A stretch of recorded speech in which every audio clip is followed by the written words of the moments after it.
Hey, I'm Caroline. I'm an alcoholic. I'm glad to be here tonight. So I made myself a list so I wouldn't jump around. So I still might jump around, so bear with me. And so my sobriety date is July 6, 2004. And I'm very grateful for that. And before I get started, just a couple things. My brother spoke last week. He lives in Wake County, and he's a big part of my story and actually helped me get in here. And I listened to his story on the way home from out of town last week, and I just thought this was funny. You know, he said he was a cross between Jethro Bodine and Ernest T. Bass, and so Ellie Mae coming at you. So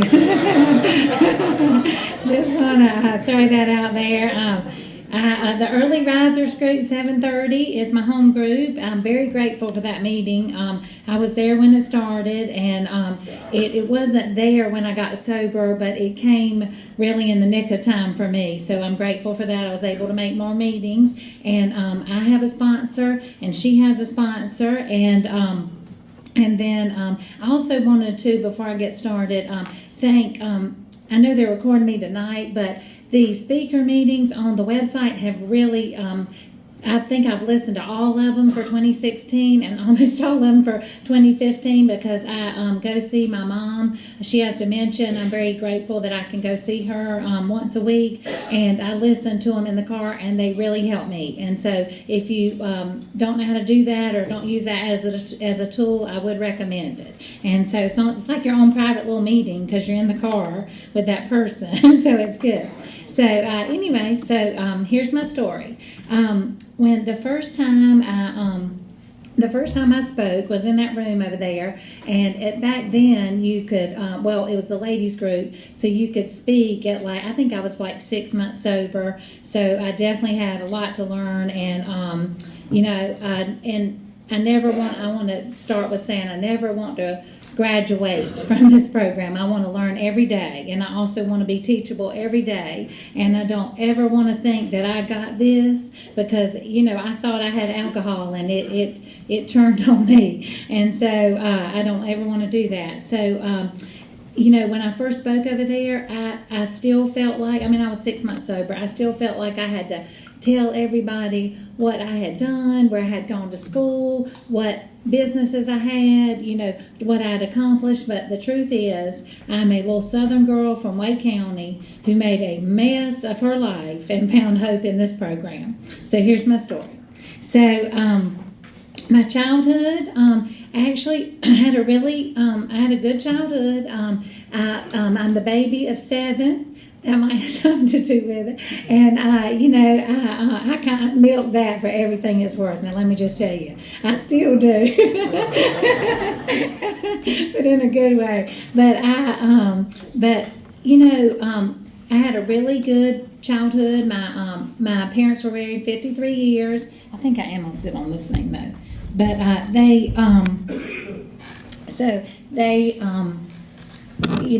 the household was good. My mama's daddy was an alcoholic, and so she hated alcohol. We joke about that. She never even had vanilla extract in the house, and so it does run in my family. Out of 7 brothers and sisters, 3 of us are full-blown alcoholics. I am grateful to say that we are all sober today. So I am grateful to say that I have a twin, and she's 1 minute older, and she is one of us. And then my brother Drew that spoke last week, and then there's 2 normal ones, and then there's 2 that battle with some other stuff. So I told Mama, I said, well, 2 out of 7's not bad. And so, but anyway, also, and then I get it on both sides. My daddy, we didn't talk about it growing up. My daddy's brother, he went to the minor leagues, then he went to the major leagues, but then he had to come home. But nobody told us why he had to come home. So everything was just real quiet. We just didn't talk about it. And then my mama, she actually had to help my uncle and my granddaddy sober up, so she just hated it. So we just didn't talk about it. And so, then I wake up at 34 years old with a just raging alcohol problem, but then you know, but I learned a lot about it, and then we definitely talked about it after that, and. So anyway, but it was good. We went to church every Sunday. You know, my brothers and sisters are older than Catherine and I, and so we were at home most of the time by ourselves. I mean, I've got brothers that are 20 years older. So, and then we always said Mama was tired when she had us. So we did get away with a lot of stuff. We'd get a C or something, and she'd say no TV, and that'd last about a day, and we knew that. And so, but anyway, so we went to church and did all that, and then, you know, knowing what I know about the disease now, I definitely had alcoholic behavior way before I picked up a drink. You know, my mama told me she loved me every day, but the world don't do that. And, you know, and get out in the world, and I'm like, oh my gosh. And then, you know, I remember I was probably in second grade. I had two best friends, Amy and Crystal. I always like to share this because I guess I know now I was insecure, but I was like, are you still my best friend? Are you still my best friend? And, you know, they finally said, well, we're not going to be if you keep asking us that. So it's just that kind of behavior like all the time, you know. And so I know today that had a lot to do with it. So, you know, and my mama, we laugh about this now, you know, going in high school, and I was a cheerleader, and Catherine played basketball, and she said we never missed a curfew, and if we were going to be late for the movies, we'd call her. I mean, it was just, you know, we were just real normal, and or what, you know, we thought. But anyway, I get I was always looking, I guess, for I don't know, just acceptance, and then, you know, I put a lot of value in like looks and weight and just all that kind of stuff. And, you know, I was just, if I'm this, they'll love me. If I'm homecoming queen, they'll love me. I did beauty pageants, you know, well then if I win, they're going to love me. I didn't win. I did win Miss Congeniality. So, so all that. So then I go to college. And here again, I'm looking for acceptance and a title and just fix me. And, you know, I know that today. And I went to college, and I went to college really for one thing. I went for my MRS degree, and I got it. I got it my junior year in college. So I got married my junior year in college. I was 20 years old. My mama said you were just bent on getting married, and there was nothing we could do to stop you. And so, you know, I was in love with being married, or just the idea of it. You know, I look back now, it was very, very selfish, and you know, I did not love that person, and I didn't even know what it was. And, you know, I found out later I didn't even love myself. And I do want to, on that, I found myself in these rooms, and I didn't know who I was until I got in here, and I certainly didn't love myself. And this program reconnected me to my higher power, and for that I'm eternally grateful.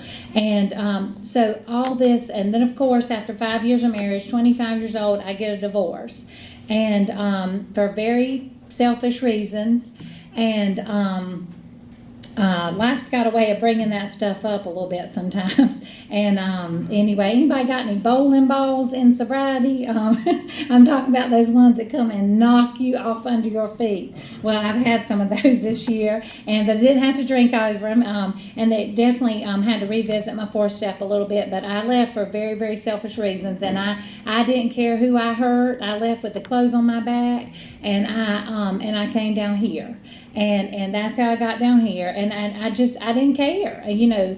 I just you hurt me, I'm gone, you know. And I wanted some things to work out, and they didn't, and I just kind of started on a path of just, you know, here we go. So I got down here at 25 years old, almost 26. And, you know, it definitely starts gradually. I start drinking. You know, I drank a little bit in college, not much. Like I said, I went to get my MRS degree. I think I got drunk one time when I was married. I think my sister brought something to the house, and I got drunk. And even then, so I got down here, and I just began, going out at night. And so I drank, I guess, normal, for a 26-year-old for probably 4 or 5 years. And so I did that, and it was, I had fun. I was just like, I'm sowing my oats. And, I definitely, like I said, I grew up in church. I was going to church, but I definitely wasn't listening. I was doing exactly what I wanted to do. And so I was down here, and I start dating people and all that kind of stuff. And here again, fix me, fix me another one. And I just, I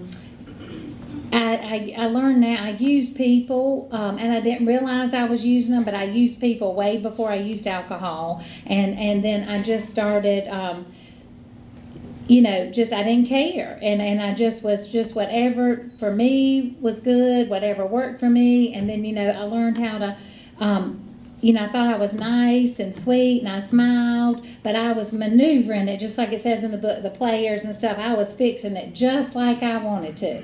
I'd smile, and I'd go, I'm going to let you do this, I'm going to let you do this, and I was just fixing it just like I wanted to. And, we talked about this in the meeting the other day, and if it didn't work out like I wanted, I went sideways. And so anyway, so then we get into, so I'm down here for a couple years, and then I had my business. I moved my business from there to here, and when I left the divorce, my mom and dad helped me open, and my brother had a business down here. And when I moved down here, moved in with him and his roommate, I didn't know he was at kind of the height of his career, and I didn't know that. I was naive. I was fresh off the truck, and I just didn't know, and I just came down here, and then so. I stayed here about 3 or 4 years, and then I ended up, he kind of consolidated some things, and I was tied to him financially, and so I ended up moving to High Point, Greensboro area. And so I said, I'm going to start there. And, and here again, the geographical change. So I'm drinking pretty good here, and this is actually where it really, really escalates. In here, down there I'm in the bar, down here I'm in the bars. I could be in the bars with the good old boys one night and the country club the next night. So I go to High Point, and it's all furniture market and all that kind of stuff. And I said, all right, this is okay. I'm going to manage it a little bit. I'm going to be a country club drunk. Well, you know what they call a country club drunk in here? A drunk. That's what they call it. So I'm teasing, because I can candy coat something real good, but it is what it is, and it's real plain. And so I'm a heavy hitter, and I could, and that's when I met my current husband now, and we've been married 17 years. It hadn't all been pretty, and he thought he was getting a little Baptist girl. Can laugh about that now. And so, anyway, and and he was all part of that. We would go, he was big in the furniture market, and we'd go to all the things, and then we'd go to the beach and go shagging. It was all around drinking, every bit of it. We bought our house, it was all around drinking. And so then they, we had been married a couple years, and I was working. I had a really good job selling furniture, and he traveled a lot, and I kind of did what I wanted to, and went out with my girlfriends and drank, and I did just what I wanted to. And then I said, well, I have, shopped like I wanted to. I've traveled like I wanted to. We've about been where we want to go.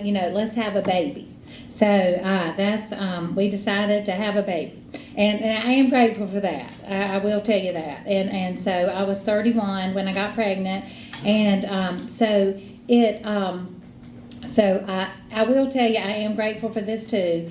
When I drank red wine, I knew that I was pregnant because it tasted like vinegar, and I am grateful for that.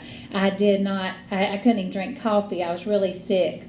So I did not drink during my pregnancy. And so, because it made me sick, and so that's how I knew. I will tell you, I'm not proud of this.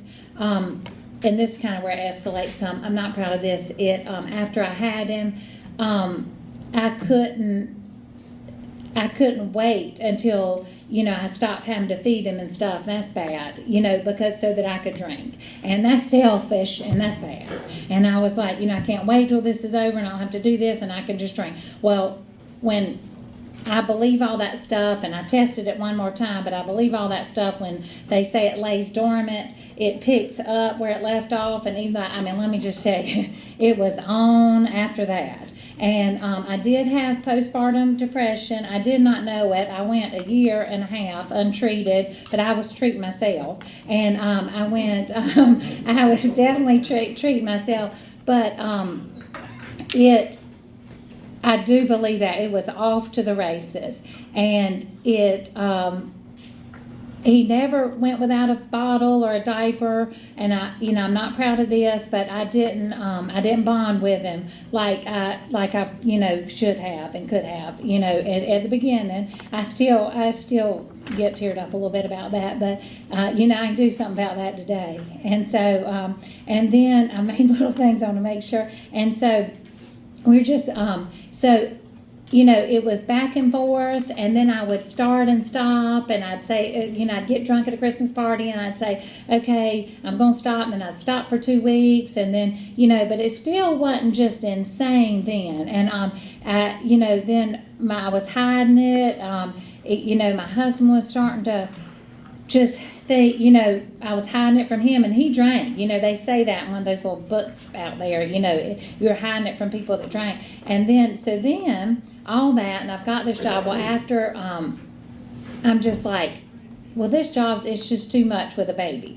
So we end up, actually, my husband was in sales. So here again, we're going to move again. But I did actually always want to end up back here, and so he was about 6 months old, and we moved back down here, and I had an opportunity to have my store again. There was a building vacant, and I was like, well, if I have my store again, it'll be better, and then I can do this and do this.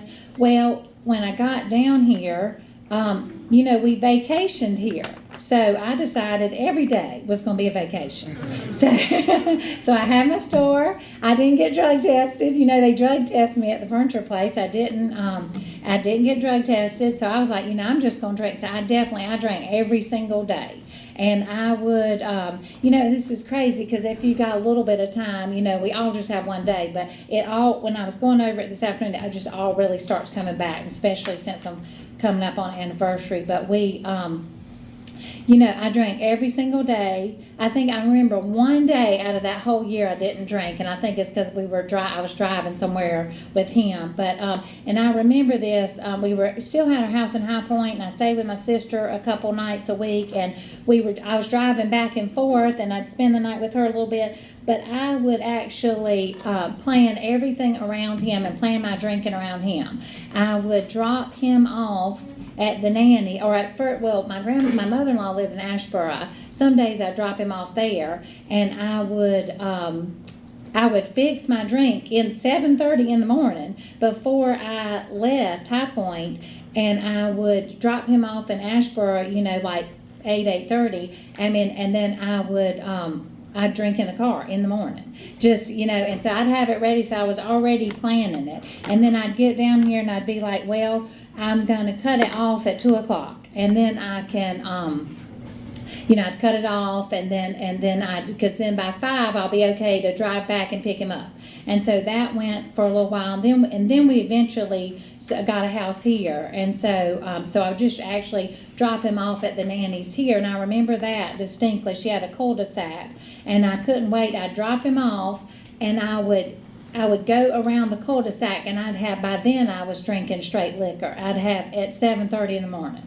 I'd have 2 shots of liquor, 2 mini bottles, and I'd pop them back, and then I'd, come to work.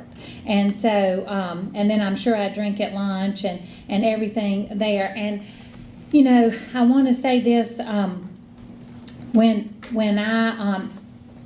I moved here, and I had everything that I thought I wanted. I had my store back, I had my baby, I had my husband, and I was absolutely miserable. Because it's an inside job. None of those things made me happy. And so it about that time, this is about April before I got sober, and we got into a fuss or something like that. It was bad.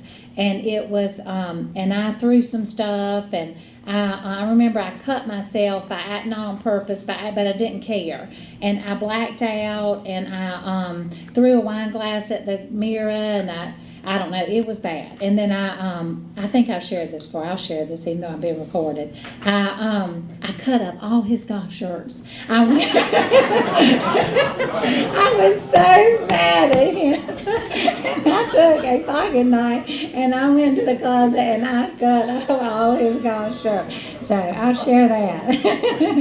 And so that's what alcohol does to me.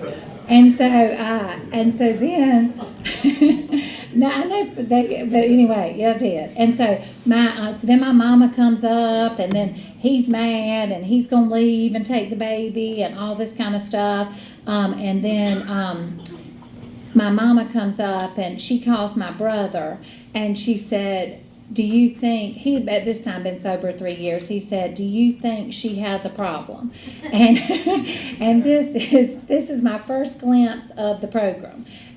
My old brother without the program would have said, I can't believe her. She's got somebody to look after. She's and she's down here, she's got her baby, she's messing everything up. I can't believe her. He didn't say any of that. He said, Mama, all I can tell you is that for my sister to do that, she's spiritually sick. And, he didn't judge me. He didn't, he said, but, I can't tell her if she's an alcoholic. And that really meant a lot to me. He didn't put me down. And so, so we just talked to him about it. So I stayed, and I do want to say this, at that time, my husband, if you don't stop, I'm going to leave, he was threatening to take the baby. This is hard for me because all I ever wanted was a family and a baby and have my business. And, if I'm real honest with myself, it's still hard for me to say after a little bit of time, if I hadn't stopped, he would have been better off. And that's really hard for me to say, but it's true. And but by the grace of God in this program, I was able to do that. And because I couldn't stop it, it was a runaway train. And so I was sober 54 days by myself.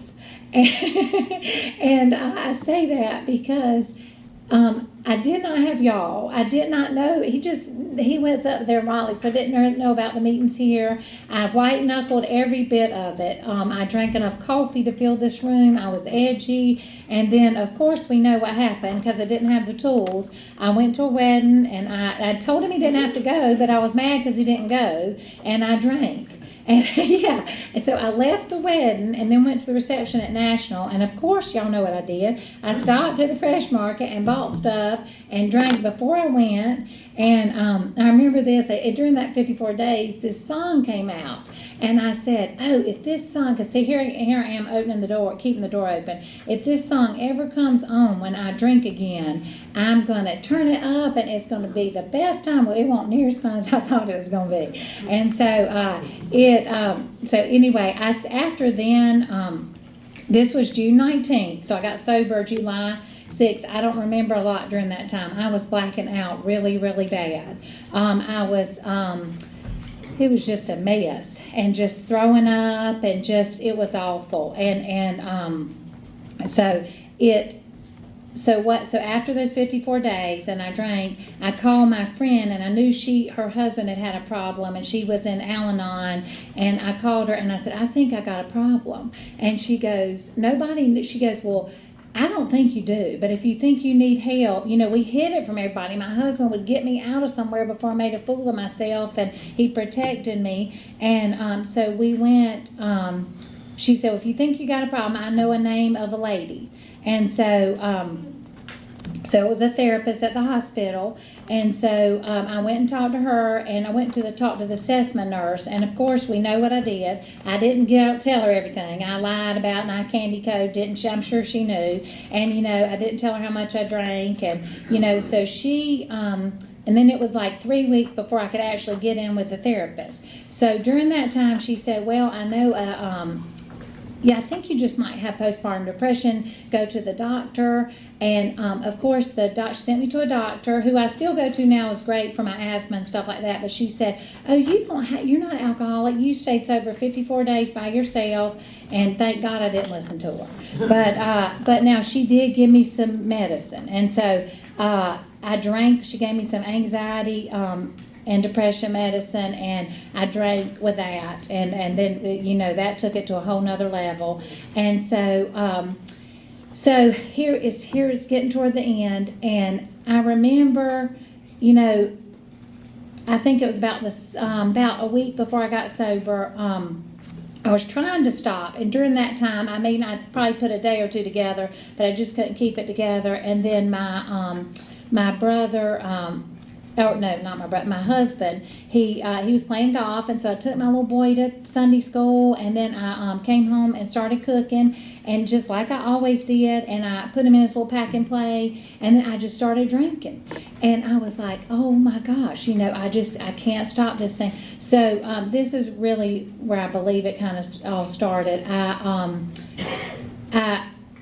I share this because I put him in his pack and play, and I crawled, and supper was cooking, and I crawled up on there was a bed in his room where I had when I was young, and I looked down at him, and I just started bawling, crying, because I knew I couldn't control it. I knew I couldn't stop it, and I prayed, and I hadn't prayed in about 6 months, and I don't know if it's because I didn't feel worthy, or I knew I was going to drink, and I didn't want to be accountable, but I mustered enough energy, strength, and I just said, God, protect him from me, because at that time I didn't trust myself not to put him in the car. I didn't trust myself not to leave candles burning, and so I believe that God started working. And the last day that I drank, it was a couple more days, I went to work. It was July 5th, and I was kind of mad because everybody else wasn't working. And I was like, I decided, well, I better open, and so they went and worked. And my sister, so I pretty much got there. I went to the Fresh Market before I went to work, and I drank at work, and then I went to the Holly and drank, and then I worked a little bit more, and then I went to Dugan's. I was just drunk. I was drunk. So then then we were having a cookout, and so thank goodness my son was at home, and so with my husband and my sister, and she, so I went home, and I dropped the barbecue sauce leaving the store, and the policemen were pulling down the thing. I was telling my friend in the car, but I know I stumbled to the car. But anyway, I got, so then my sister said, well, let's go back and get some more barbecue sauce. Well, here I'm drunk and I'm lying. And by then I was drinking vodka, because whoever said it doesn't smell lied, because I smelled like a cotton ball, and it was terrible. And so she goes, I know so she knew. And so I think I left her out last time, so this is important to mention this. I remember I went in the store, got the barbecue sauce. We came back and got in the car, and I said, oh, play number 3. And then she hit number 3, and I go, that's not it. And she said, Caroline, we're in my car. We're not in your car. We're in my car. And she said, and she's really sweet, but she grabbed me by my clothes, and she said, I know. And I think when I went in the store, I got some more mini bottles or something. She goes, I know. She was gritting her teeth. She goes, this is a runaway train. And she said, and I know, she goes, I feel like I'm looking in the mirror 10 years ago. She said, because hers escalated in college. She said, I know you don't think you're going to get in that car. She said, with him, but with your baby, she goes, but you about a month away and not giving a daggum if he's in there or not. And that scared me to death. And I'm not going to say, now please understand, I'm sure I put him in the car drinking wine or something like that, but, in a blackout, I don't think that I did, but I may have. But thank God. And she said, and so that, she grabbed me and she goes, and so then I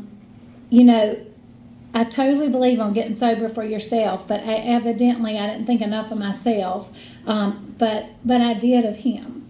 And so one thing that scared me too is I kept calling her. I couldn't remember where I had hid the mini bottles, and I had all stuffed them everywhere, and I'd stuffed liquor, and I'd opened them, and I was terrified. He was almost 2 years old. I was terrified that he would get them out of a shoebox, or he'd drink them and like die, and I was just terrified. And I said, "Did you see where I put them?" And she said, "I didn't see." So anyway, we went. So a couple months go by, and I have to share this before I jump into the program, but that was the last day. And I pray to God that it is that last day that I drank. But we laughed because I found them about a month or about 3 months later in the china cabinet. And I said, I am a true Southern Belle, because I was drunk as crap and I was still serving on the china. And so I was sticking them all in the glasses and the thing. So I did hide them up high. But anyway, when I got in here, and then I finally got to the therapist, and then I had to tell my mama. We hid it from her, and I had to say, this is a big part of my too, because my mama, I think,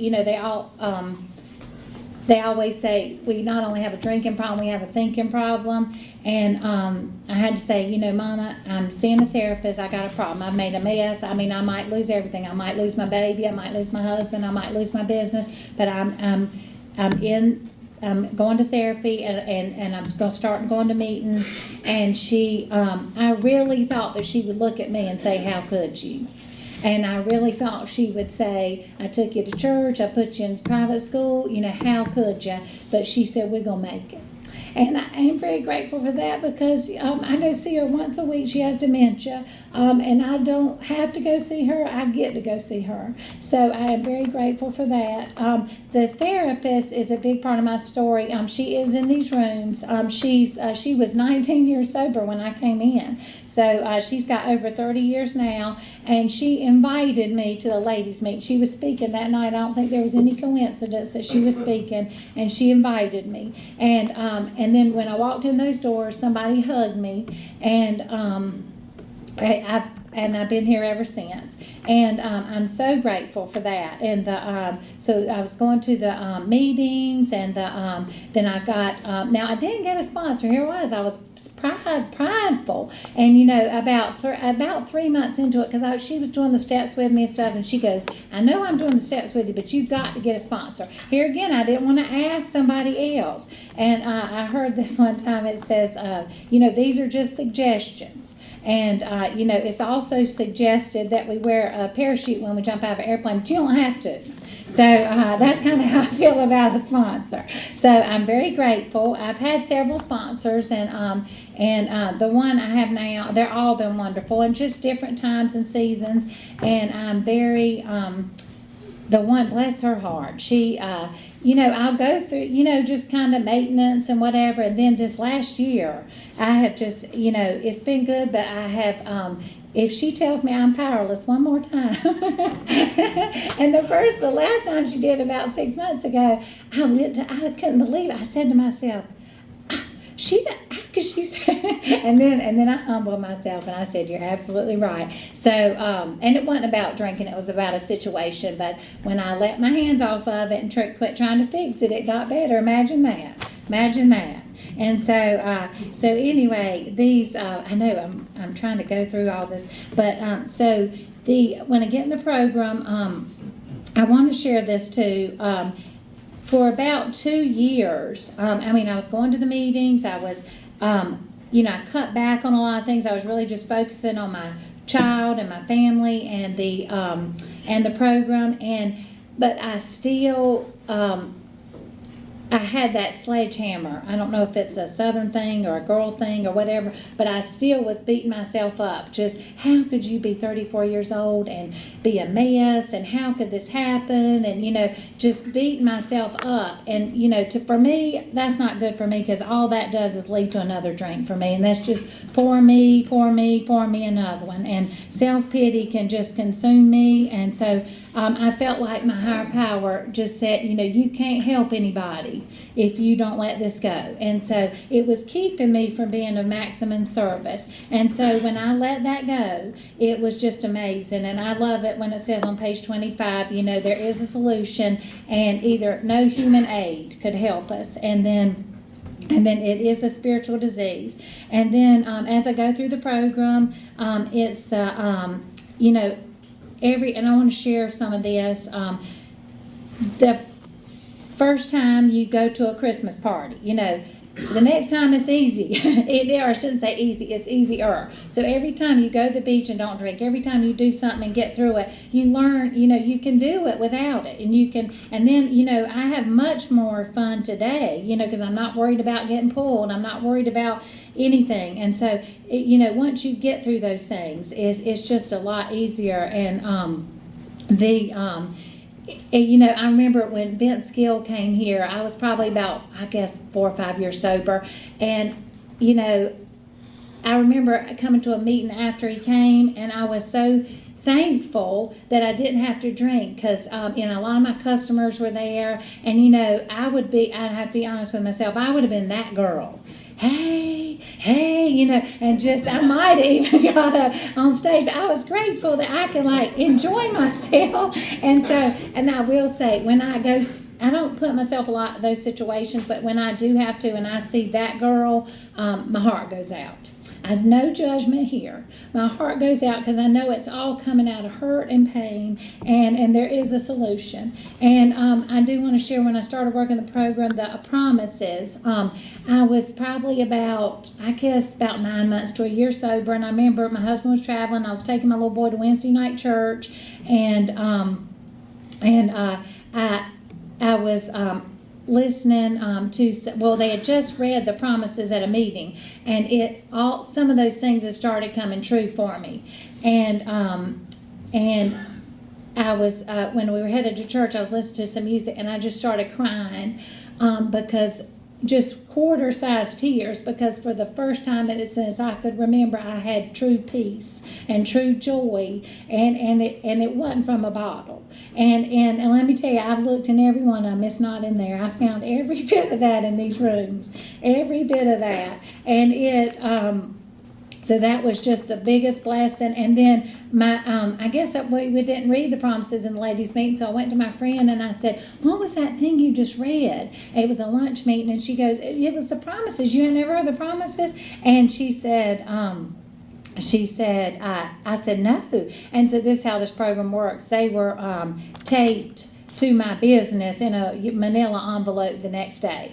And that's how this program works. She made a copy of them and taped them to my door, and I hide them I put them in my top drawer where I used to have my mini bottles. So that's where those are.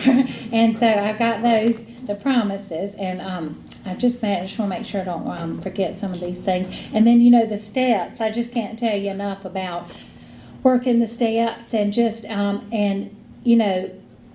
didn't hear this for a long time when I was in here. I love this. A man in my morning meeting says this: step 1, 2, and 3. I can't, he can, and I think I'm gonna let him. And I'm a mess, and I can't do any of this without my higher power. I can only speak for myself. And then one thing that helped me too, a lady said, helped me in the ladies' meeting. She said, drink it all the way through. In your head. That really helped me.